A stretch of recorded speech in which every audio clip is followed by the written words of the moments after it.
भारत आयोग निर्वाचन का फॉर्म कैसे भरे, इसके बारे में मैं पूरी जानकारी आपको दूंगा। सबसे पहले आ जाते हैं अभिस्वीकृत संख्या, इसको नहीं भरना है, ये कार्यालय द्वारा भरा जाएगा। इसके बाद आते हैं यहाँ पे विधानसभा निर्वाचन रजिस्ट्रेशन ऑफिस, जो विधानसभा का नाम है, तो यहाँ पे विधानसभा का नाम लिखना है। दूसरे यहाँ पे आते हैं पहली बार मतदाता के रूप में, अगर पहली बार अगर हम वोटर लिस्ट के लिए अप्लाई करें तब यहाँ पे भरना है। और अगर मान लीजिए या अन्य सभा क्षेत्र से स्थानांतरण के कारण, मतलब विधानसभा क्षेत्र अगर बदले हैं तो यहाँ पे टिक मारेंगे। इसके बाद यहाँ पे फ़ोटो चिपकाना है, पूरे चेहरे को सामने से प्रदर्शित करते हुए नवीनतम फ़ोटो, मतलब नया वाला फ़ोटो जो 3.5 सेंटीमीटर और लंबाई होना चाहिए, 3.5 सेंटीमीटर चौड़ाई होना चाहिए, जिसको चिपकाना है यहाँ पे। ठीक है, इसके बाद चलते हैं नाम लिखना है सबसे, नाम लिखना है। उसके बाद उपनाम लिखना है, यदि कोई हो तब, अगर नहीं है तो उसको छोड़ देना है। ठीक है, उसके बाद नातेदारी जैसे मान लीजिए पिता के साथ नातेदारी, माता के साथ, पति के साथ या पत्नी के साथ या अन्य कोई नातेदारी है, तो आपको इसमें अगर पिता के साथ है तो ऊपर में जो ग है, ग में क्या लिखना है, पिता का नाम लिख देना। अगर माता के साथ है तो माता का नाम लिख देना है। अगर लड़की है तो पति के साथ है, पति जिसका विवाह हो गया तो वो पति के साथ लिखेगा। अगर लड़का है जिसका विवाह हो गया तो वो पत्नी के साथ नाम लिखेगा अन्य। ठीक है, अब हम चलते हैं आयु कैलेंडर के अनुसार। अगर मान लीजिए 1 जनवरी मान लीजिए 2019 है, तो 1 जनवरी 2019 को आपका कितना साल हो रहा है वो यहाँ पे डालना है, और यहाँ पे इस वर्ष लिखना है और मास लिखना है। ठीक है, दोनों लिखना है। अब इसके बाद चलते हैं जन्म तिथि यहाँ पे डालना है, जो जन्म होगा वो जन्म तिथि यहाँ पे डालना है। पहले में डालना है डेट, दूसरे में डालना है मास, तीसरे में डालना है वर्ष। और हम चलते हैं नीचे, लिंग डालना है, इसमें पुरुष जो मेल है वो पुरुष में डालेंगे, फीमेल है वो स्त्री में डालेंगे, जो दोनों है वो तृतीय लिंग में डालेंगे।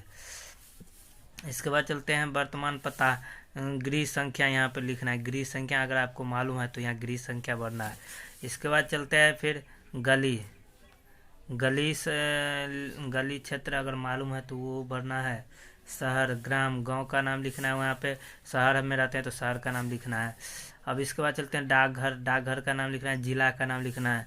इसके बाद चलेंगे राज्य जो आपका है वो डालना है, पिन कोड यहाँ पे डालना है, जो आपका पिन कोड होगा वो यहाँ पे डालना है।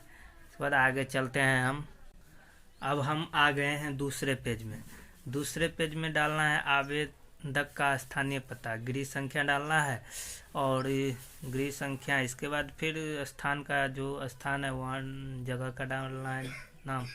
इसके बाद गांव का नाम डालना है, डाकघर डालना है, जिला का नाम डालना है और यहाँ पे राज्य और पिन कोड भी डालना।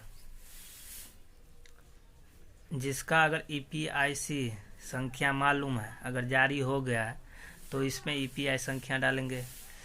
और यहाँ पे जो हैंडीक्राफ्ट है, जैसे मान लीजिए दुर्बल व्यक्ति है, दृश्य दुर्बलता, मतलब जिसको और देखने में दिक्कत होता है, वो अगर है तो उसको इसमें टिक मारना है। अगर बाक या सुनने का निसंकतता, मतलब जो बोल नहीं सकता है, जो बौक होता है वो, और जो सुन नहीं सकता है, बहरा उसका, और गति विषयक निसंकता, जो गति नहीं कर सकता, एक जगह से दूसरे जगह नहीं जा सकता है, तो वो इसमें अब टिक मारेंगे। और नहीं है तो उसको छोड़ देना है। इसका बाद ईमेल ID डालना है, मोबाइल नंबर डालना है। और यहाँ पे है मैं भारत का नागरिक हूँ, मेरा जन्म, ग्राम का नाम डालना है, या शहर में रहते शहर का नाम, जिला का नाम डालना है, राज्य का नाम डालना है। इसके बाद यहाँ पे डेट ऑफ बर्थ डालना है। इसके बाद यहाँ पे स्थान का नाम डाल देना है। और हम आगे चलते हैं। यहाँ पे नाम डालना है और राज्य के जो निर्वाचन क्षेत्र है उसका नाम डालना है यहाँ पे।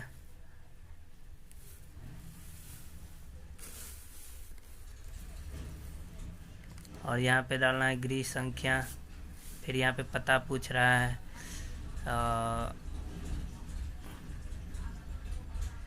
गली। यदि अन्य निर्वाचन क्षेत्र से हस्तांतरण के कारण आवेदन कर रहे हो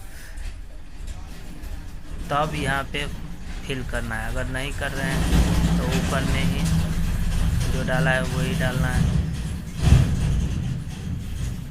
गृह संख्या डालना है, गली स्थान का नाम डालना है और फिर डाक घर डालना है, जिला और पिन कोड यहाँ पे डालना है, क्षेत्र राज्य का नाम डालना है। और यहाँ पे सबसे नीचे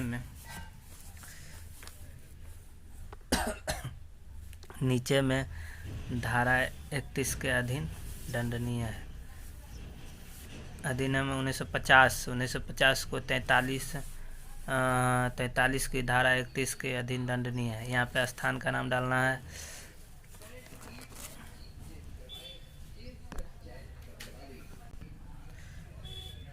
यहाँ स्थान तारीख डालना है और यहाँ जो आवेदन करते हैं उनका हस्ताक्षर होना चाहिए।